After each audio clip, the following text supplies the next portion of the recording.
Hello, everyone. My guest today is Nanxi Liu. She was named Forbes 30 Under 30 and is founder of a company called Enplug. She's also founder of Nanxi Bioscience, which develops polymers and eliminates refrigeration for vaccines. She's a UC Berkeley alum. Nanxi received an Emmy for producing the Amazon TV show The Bay. Nanxi, are you ready to take us to the top? Absolutely. All right. Biotech, TV, Emmys, what don't you do? I get bored very easily, so I got to keep things interesting. Okay, so tell us about Enplug. What's the business do and how do you make money? Yeah, so Enplug is a digital display software company. So what that really means is for all the different screens and TVs you have in your office and you want to show custom content, we are the software that allows you to control and show different types of content like social media, your sales metrics, your employee of the month. And then you can easily manage all of it in our online dashboard. So this is kind of like when I go into any building where there's a WeWork, the elevator TV has one thing on it. When I get off the elevator, that's you guys? That's all us. Okay. All the WeWork screens you see, we power those screens. We love WeWork as a client. Got it. So this is not a, hey, consumer who lives in the 3-bedroom home with 3 TVs in each bedroom, use us to put things up on the TVs. This is a, hey, B2B play. Hey, company, buy us to manage your support dashboard, wait time, to manage your event schedule on the TV above the kitchen, that kind of stuff. Exactly. It's all about improving your internal communications or your communication with customers. Got it. And is the business model a pure SaaS play? Pure SaaS play, although we do have hardware and that our customers also purchase, but our plan starts out at $143 per month for one screen. And then there's the optional device that you can buy for $199. Okay. And are most of your folks, like what's the average customer, would you say, pay you per month? Is it that $143 for one screen? Typically, our average customer is paying us $400 per month. Got it. So on average, they have, call it 3-ish screens. Yes. Something like that. Okay, interesting. It's pretty big. It's like a lot of customers with 1 or 2 screens, and then a lot of customers with over 100 screens. Really? So there's a huge gap in the middle. Yeah, it's interesting. How do you manage that dual focus? Yeah, we debate it a lot in our team too, which obviously we prefer the larger customers, but we get tons of leads. Everything we do is inbound, so we actually don't even do external sales call. All of our sales folks are inside sales.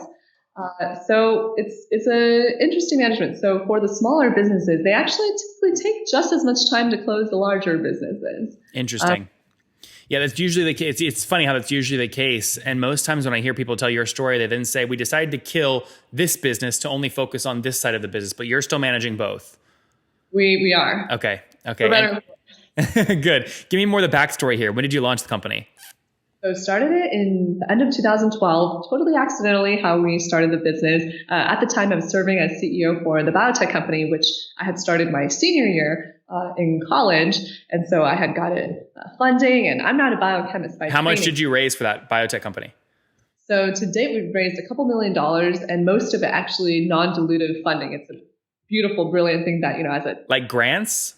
Yeah, grants. So we were able to pay the first 3 years just from all these different grants and not give any equity away, which is pretty cool. But for Enplug and for a software company, you typically don't really qualify for these, state grants that are about saving lives and whatnot. Maybe Enplug one day will save lives, but most of the time we're just helping optimize businesses. So is Enplug bootstrapped or have you raised capital? We've raised money. So we've raised a total of $5 million. Okay. Priced or a convertible note? Just a convertible note, although we did do one amount that was, the last one was priced. What do you mean by the last one was priced? Oh, so we did do a convertible note, and then we did convert one. I was going to say, that is a heck of a lot of money to do only on a convertible note. So you did a smaller round, and then you have done a priced round since then, altogether $5 million.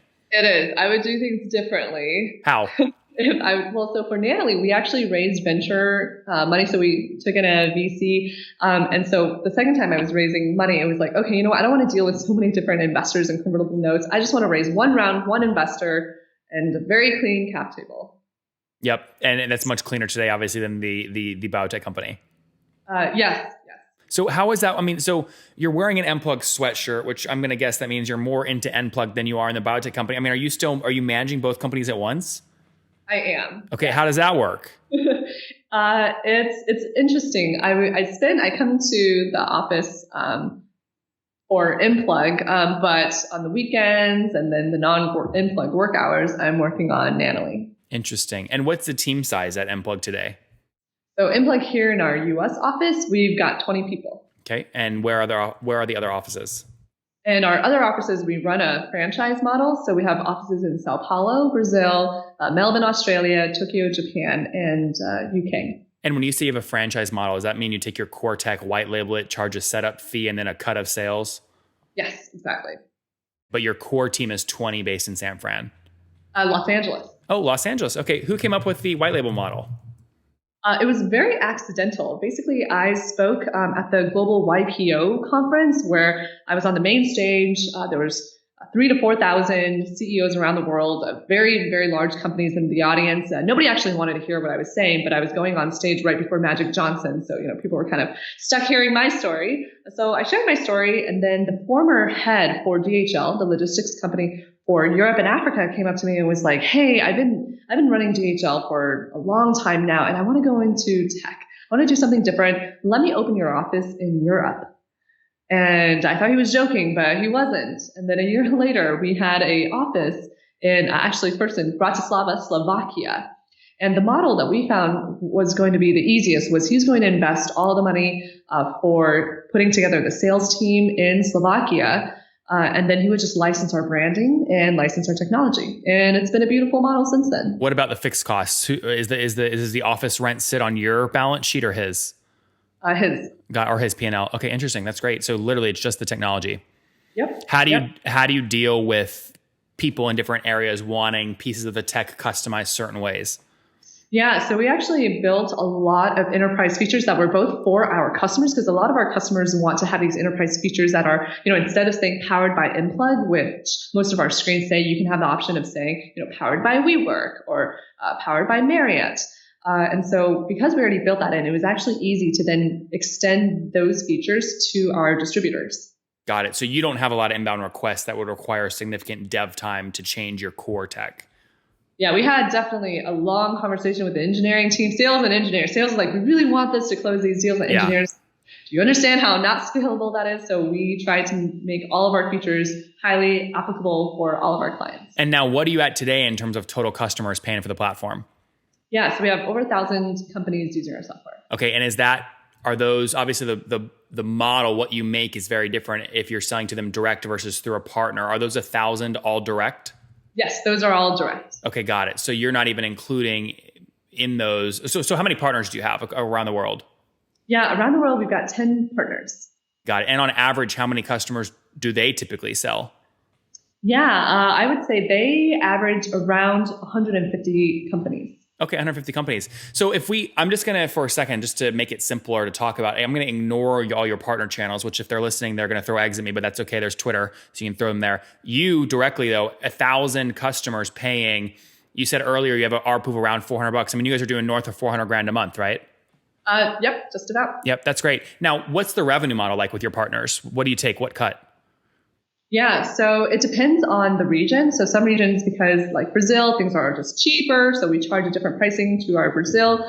And then for our Japan partner, Australia partner, they're much closer to our own pricing. Okay. And so it's tiered. So for the early batches of license they sell, it's more expensive for them, and then it gets cheaper as they sell more licenses. Yep, economies of scale, right?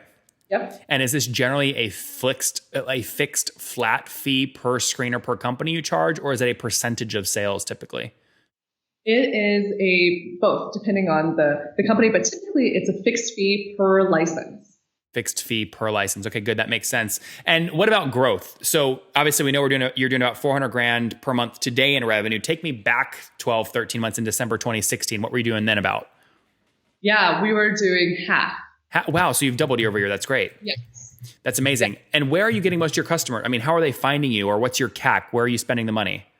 Yes. So actually most of our CAC is just from the sales commission for all of our inbound sales reps.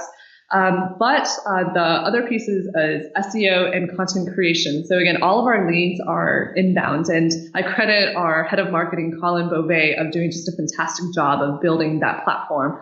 So we spend maybe only now $500 on Google AdWords per month. And then, but we spend most of the other marketing resources on creating content, good blog entries, writing about our industry, writing guest posts. So do you care about, do you measure fully weighted CAC? So take the salaries of all your content and salespeople divided by new customers per month. And if so, if you do care about that, what is that number? Yeah. So the CAC ends up being around $1,100 per new customer. And that means you recover that in, 3 months, which is pretty healthy at $400 a month. Yep. That's great. So do you get pressure at board meetings from these folks that have given you money to say, hey, be more aggressive with your spend, get customers faster. You're getting your payback's super, super low. It's super good. Yeah. So it's kind of interesting because we raised this one round of funding and then we became cash flow positive 2 years ago. And so the board is actually just myself and my two co-founders. Mm-hmm. So whoever did the Series A didn't require a board seat. We did do a Series A. We just raised an angel round. The biotech company raised venture capital. I thought you said you did a convertible note and then a priced equity round. Oh, we did one, but not all of them are converted. Okay, got it. So whoever did you have a lead investor on the priced round? Nope. So nobody there. Who set the terms? So we just negotiated with the investor. It was a single investor. Yes. Got it. Okay, so it was a single investor. What was the seed? How much did you have in before the second round? What was the seed round? 4.5. Okay, wait, I'm confused. The seed round, the one before the big one. So you raised $500K first? It's all in kind of like this ongoing rolling basis.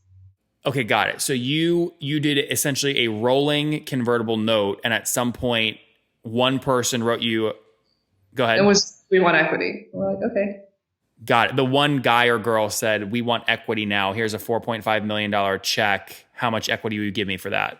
Actually, yeah, they just only wrote a $250K. Okay, wait, I'm confused. And it's not because it's me, it's not you. The first money into the company was $500,000 via angels on a note.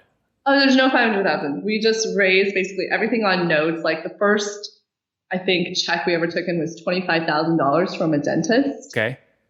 And then we took in like a $50,000 convertible note, then $100, $250. So a lot of them are still unconverted. Okay, but not from the same dent. They're all from different people. Yes. Okay, that's where I got confused because you just said you took most of the money from one person. No. Okay. No. So you kept raising on convertible notes until somebody said, we want equity. Yes. And we just took in one equity person, but the other notes haven't converted. I see. So which is tricky, and I would not recommend it for other folks, which is why when I raised my money for the biotech company afterwards, we only took in one investor. I get it. I think I get it. So let me repeat it back to you just to make sure I understand clearly. You got a $10,000, a $20,000, a $30,000 check. You negotiated. Everyone was the same kind of cap and the same discount, or you negotiated a different note every single time you got a $20,000 check? There was like probably 6 different terms. Oh my gosh, Nanxi. Yeah. You are brave. Okay, got it. So each one was a different negotiation, and eventually maybe someone said, I want to write you a bigger check, but I want equity for it. You negotiated whatever, our value is X, so you're going to get this percent of the company, but everyone else, even after that, was still just one-off notes. Oh, we just didn't take any notes after that. Got it. Everyone had to do equity at the terms of your first equity round. Yeah, and we actually just didn't need to take more money in. It's something that we even debated ourselves, but we're pretty just happy with how things are now. That's great. No, that makes a lot of sense. Okay, good. Churn is obviously critical in a SaaS company. What's your churn today? It's about 1.2% per month. And that's logo or revenue? That is revenue. Okay, revenue churn is 1.2% per month. Now, when you add on expansion revenue at the end of a year, are you into the net negative churn range yet or no? Think about that one. I'm not sure. Yeah, meaning, and maybe you know what this means, so I'm not talking downer at all, but your expansion, whatever you upsell customers. Is included. That is included. So that is, you're doing net revenue churn is 1.2% per month. Correct. Got it. Okay, so you're not negative yet, but still healthy company. Okay, good. That's helpful. And is your logo churn about the same? Logo churn is going to be, it would be higher. Okay. significantly higher, like 2-3% per month, or? It would be like 2 to 3%. Okay, Yeah. got it. That's helpful to understand, but pretty similar. Interesting. So what do you do with what do you want to do with the company, right? Do you ever like go, oh, I should sell the bio thing to only do this, or sell this one to only do biotech, or no? No, I think for me, it's all about maximizing my time. And oftentimes, I don't think there are more than really like 40 or 50 hours of productive hours per week for a single company. And so I don't actually need to sleep that much. So I have a lot of extra hours that I can just divide between multiple things. And last economics question here before we wrap up with the famous five. How long do you assume, or what do you assume lifetime value is on one of these customers? Yeah, so the average lifetime customer value, so typically the customer will stay according just based on churn about 4 to 5 years or more. And so the lifetime ends up being, what is that, like 25K? Yeah. At $400 a month across, 50, like 6,000. 6,000 a year, ends up being about 25, 30,000. Yep. That's really, really healthy economics. Let's wrap up here, Nanxi, with the famous five. One word answers here. Number one, what is your favorite business book? Favorite business book? I have to say, I love The Hard Thing About Hard Things. That's a good one. Number two, is there a CEO you're following or studying right now? I like everything that Bill Gates has done and is still doing, and Jeff Bezos, of course. Yep. Number three, is there a favorite online tool you have besides your own? Well, all of our team communication we use is Slack. So we like Slack and we like HubSpot. Okay. Number four, how many hours of sleep do you get every night? 4 to 5. I'd like to do more. That's incredible. You're taking some potion from your biotech company that makes you not have to sleep, huh? That's our actual secret product. Yeah, right. All right. And what's your situation, Nanxi? Married, single? Do you have kiddos? Single. Single, no kids. Boyfriend, no. Single as in not married, but boyfriend. That's good, because if he's listening, you don't want any bad notes. Be listening. All right. So no kiddos yet. And do you mind me asking how old you are? I am 27. 27. That's great. Last question. Take us back 7 years. What do you wish your 20-year-old self knew? I wish my 20-year-old self knew to go and buy Bitcoin immediately. Do you have exposure there now?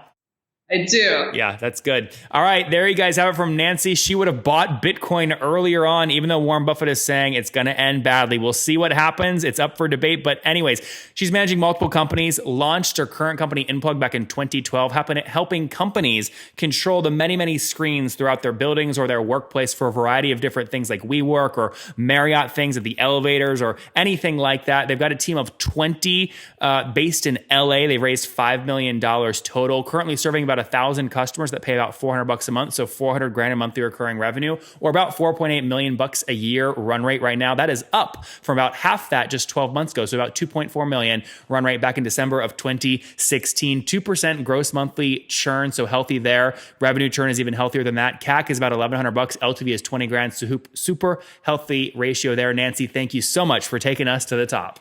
Absolutely. Thanks for having me.